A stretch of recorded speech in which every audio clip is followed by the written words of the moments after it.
Hello everyone! Welcome to my channel guys again, Mary Sakura TV.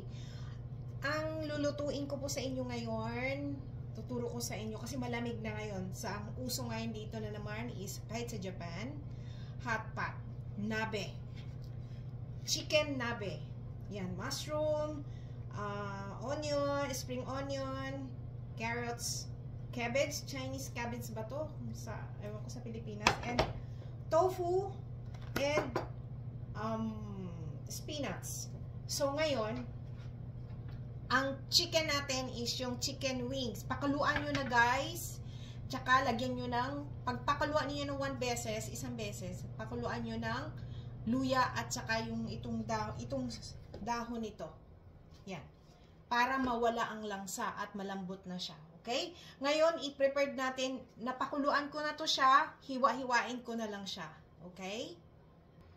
Ngayon, habang nagpapakulo tayo dito, itong gagamitin nating nabe guys ha, pan. Kasi wala akong Japanese nabe na yung talagang pang nabe talaga siya, pang hot pot talaga siya. Pero, pwede na rin yan siya. Ngayon, lagyan natin siya ng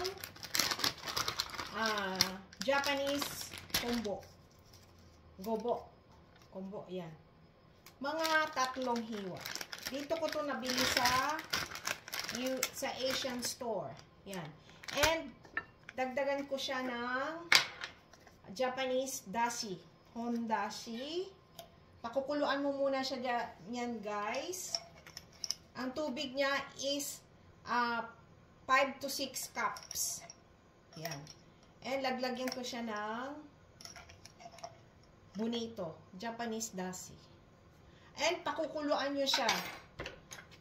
Habang nag-aantay tayong magpapakulo, mag-i-slice tayo ng mga ingredients. Itong mga vegetables. Yan.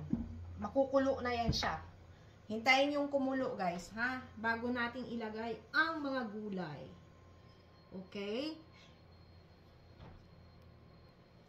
Ang hiwa ng itong sibuyas guys na mataba, slanting lahat guys ha, pag nabe. Lahat yan siya slanting. Pa-slanting lahat. Ito yung carrots naman guys. Lahat siya slanting ang hiwa. Yung iba naman gumagamit ng bilog. Binibilog nila. Pero okay na rin yan slanting.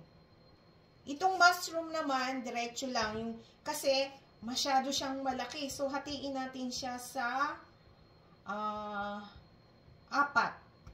Ganyan lang. Ganyan lang. Ganyan lang ang hiwa. Pwede pa rin liitan, pero pag naluto niyan, manipis na yan siya, pero ganyan lang ang hiwa. Okay? Yung sa Japan kasi, tatanggalan nyo pa ng gitna niya, pero nahugasan ko na to. Ginaganyan lang nila yun, oh. Ginaganyan. Tinatanggalan ng para maganda siya tignan. Ganyan. Sa gitna, parang flour. Pero, malaki kasi ang mushroom dito, kaya hinihiwa ko na lang siya pa 4. Itong Chinese cabbage, guys, ganyan lang siya, ha? Ayan. Hatiin nyo sa gitna. Ganyan. Ganyan siya. Ganyan lang ang hiwa. Kasi malaki na siya. Hindi naman siya masyadong malaki. Ganyan lang. Ganyan lang siya. Okay? Ang tofu, guys, hatiin nyo sa gitna, ha? Kasi masyado siyang, malaki. So, ginaganyan ko lang ngayon siya. Okay?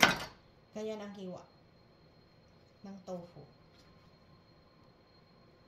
Ang hiwa ng spring onion, guys, kasi gagamitin natin to sa pagka kumain tayo, i-dip mo dito ilagay mo sa sauce. Kumbaga, ay naku, hindi na akong mayari. Oh, Jesus Christ. Yan, ganyan na siya. Manipis lang. Guys, tingnan nyo, na-prepare ko na lahat, nahiwa ko na lahat ang mga ingredients natin. Ito siya. Mushroom, lahat, carrots, sibuyas. Ngayon, nag-prepare na rin tayo ng para sa i-dip kasi natin siya para paglagay natin sa ibabaw ng sauce. Ang gagamiting sauce natin is yung Japanese ponzu. Ano lang to siya suka, vinegar, at saka may toyo at saka lemon. Yan. Mabibili nyo rin to sa Asian store. So, ngayon, i-prepare nyo na yung panggamit nyo sa tofu, mga ganito. Ganyan. And, kumukulo na siya, guys. Kumukulo na siya ngayon, di ba? So, ngayon, ako hindi ko tinatanggal yung iba kasi tinatanggal nila Ako hindi ko tinatanggal. Diyan lang yan siya. Diyan lang yan siya. Ngayon, magpapakulo na natin. Iuna natin yung chicken. Yan. Yung chicken sa gilid. I-arrange natin lahat dito ang mga gulay. Yan.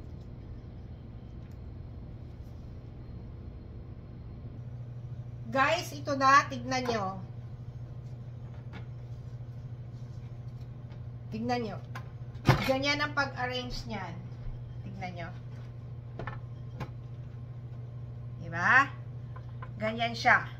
So, ngayon, ang gagawin natin, pakukuluan natin siya ng mga 3 beses. Pakulong-kulo talaga para maluto lahat ang mga gulay. Pag luto na yan siya, ano na yan siya malalaman nyo naman. Ang chicken, pinakuluan ko na kasi yan, kaya luto na rin yan Pero, ilagay nyo sa ilalim ang chicken para yung ano niya, yung lasa ay mapunta sa ibabaw. Okay? Ayan na siya. Ganyan ang hot pot. Japanese chicken nabe tayo ngayon. Okay? Takpan nyo. Takpan nyo. Pakukuluan nyo ng mabuti. Okay? Balikan ko kayo. Guys, tingnan nyo. Kulong-kulo na siya. Yan na. Okay? Ngayon, kukunan natin siya ng yung mga bula-bula sa gilid. Yan. Kasi, hindi yan masarap.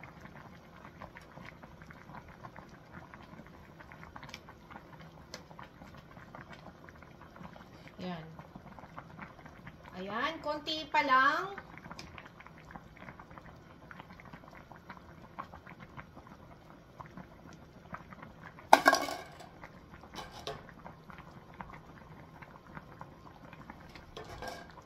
Medyo hindi pa siya masyadong luto yung gulay. Okay, takpan uli natin. Hintayin natin. Habang nag-aantay tayo, guys, bago natin ilagay itong ating spinach. Baby spinach lang tayo ngayon. Madali lang maluto ang baby spinach. Pwede nga salad yan maglagay tayo dito sa ating malalim na plato.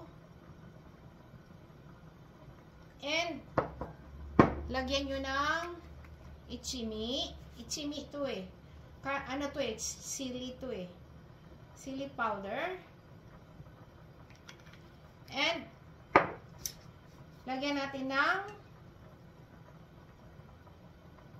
crushed luya. And, spring onion. Ganyan. Ganyan ang maglagay pagkain. Ganyan siya, guys. And, ayan, pwede na yan. Yung iba, maglalagay sila ng konting tubig kasi masyadong matapang ang itong ating sauce. Yung ponzu. And, ang una nating gagawin, depende sa inyo kung anong kainin nyo una. Ako, inuuna ko ang tofu. Yan, tofu. Sausaw mo dito. And, tofu. Tsaka, yung chicken. Yan, sausaw mo sa sauce.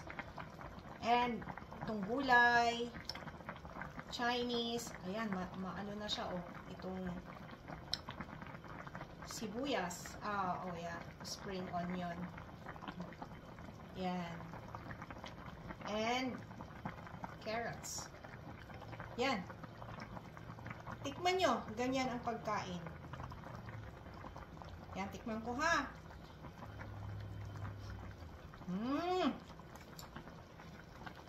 Sarap.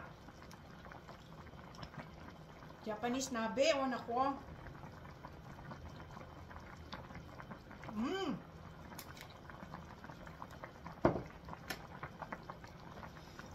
ilalagay na natin ang spinach. Depende sa inyo kung gaano kadami na spinach ang gagawin nyo, okay? Kasi ang spinach, madali lang yan eh. And, tignan nyo guys, ang spinach. Ganyan lang yan. Medyo, ano na siya. Fresh. Dapat fresh nga kakainin. Pero, nabi kasi tayo ngayon eh. Look at that. Yan, ganyan. Ito ang ating Japanese na chicken nabe, chicken hot pot. Ganyan siya. Kita nyo? Okay?